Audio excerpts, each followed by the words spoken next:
All right, the time has come. It's here. It's here.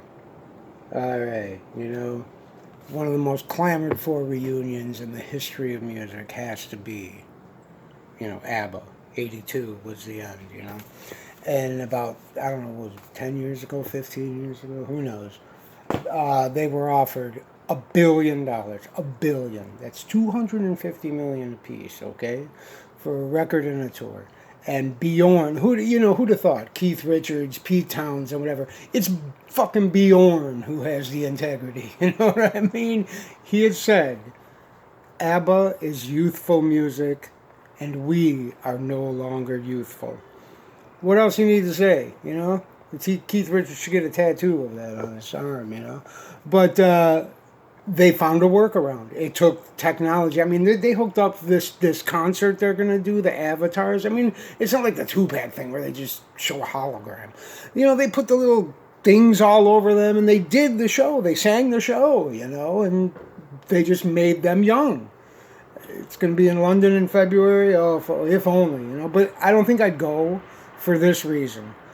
I would feel silly cheering for, an avatar, but I know I would.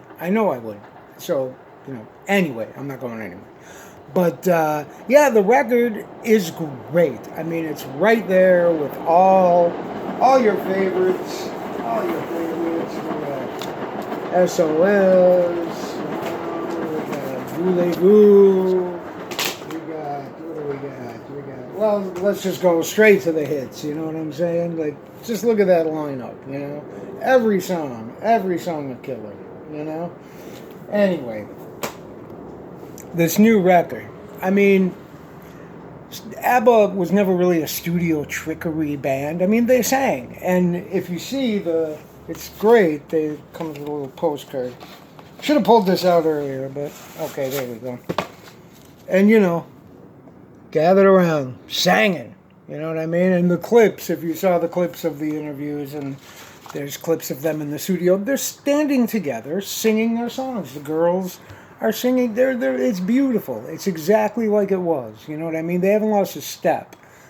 And like I said, the workaround is they don't have to go out there. I mean, if you've seen clips of ABBA live, in the heyday, I mean, it's a show. It's a big show. People are like, going nuts because Mick Jagger could still shake it. But, these people would look stupid doing it in their 70s, and they know it. And they finally, worked it out so they don't have to look stupid. Brilliant. The record's great.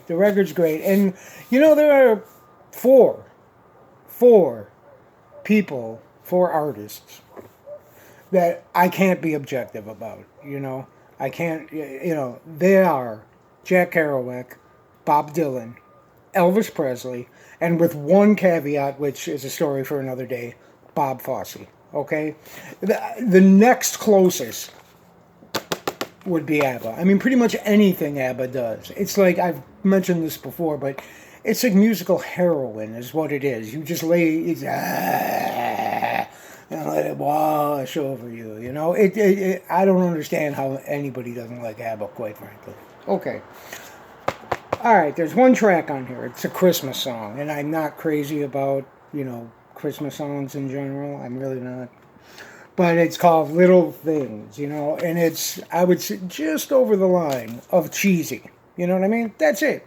It's the third song, so, you got that. But this record is flawless. I'm telling you, if this album came out in 1976, you'd believe it. You know what I'm saying? There's no, it sounds like ABBA. It sounds like ABBA. Those guys sweat blood over these records. I mean, you could tell even back then, even before I really knew how records were made, and but you could tell, they're airtight. They're so great, Excuse me. Hello, Gilmore Girls. Anyway, I'm telling you, grab this record.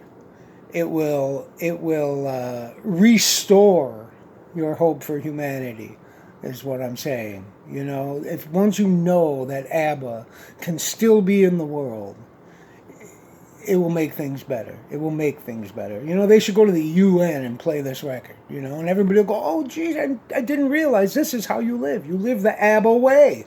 You know what I'm saying? So, okay. And, you know, getting back to the subjective thing, you know, all right. Agnetha, you know, they've put out solo records, and, you know, I'm a fan of theater, okay? I like musical theater. But, you know, this is not the greatest musical that ever was, you know what I mean? You might remember, One Night in Bangkok. I mean, they actually got a hit out of it because they're the ABBA guys. Of course they're going to make a hit out of it. You know, and maybe you're sick of Mamma. You know, I don't even like the Mamma Mia movies. I really don't, you know? You want an ABBA movie, go get ABBA the movie. They already made a movie. That's all you need, you know what I'm saying? And, you know, Priscilla, Queen of the Jungle, uses a lot of ABBA and things like that, you know. But, yeah, don't judge ABBA by Mamma Mia. You know what I'm saying? We've gotten off track. I wasn't even going to talk about Mamma Mia. But anyway, just do yourself a favor. After you've got all the good, you know, all the regular ABBA albums, you pick this up. You pick this up. You will not be disappointed. Oi.